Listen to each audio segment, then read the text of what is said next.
జన టీవీకి స్వాగతం. క్షణక్షణం మీకోసం.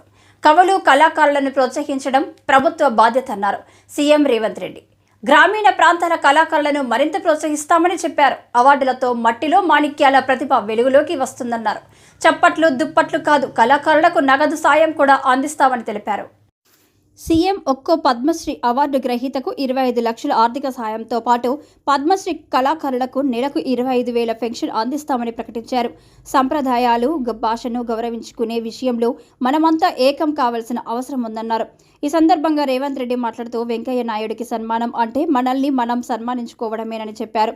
ఢిల్లీ వెళ్లే తెలుగు రాజకీయ నేతలకు వెంకయ్య నాయుడు పెద్ద దిక్కు అని చెప్పారు. ఆయనకు రాష్ట్రపతి అయ్యే అన్ని అవకాశాలు ఉన్నాయన్నారు. చిరంజీవి కమిట్మెంట్ ఉన్న నటుడని చెప్పారు. పున్నమి నాగులో ఏ స్థాయిలో నటించారో సైరాలోనూ అదే స్థాయిలో నటించారని తెలిపారు. జాతీయ అంతర్జాతీయ స్థాయిలో చిరంజీవి పేరు తెచ్చుకున్నారని కొనియాడారు. గొప్ప వ్యక్తుల ప్రోత్సాహంతో ప్రజాపాలన కొనసాగిస్తామని హామీ ఇచ్చారు.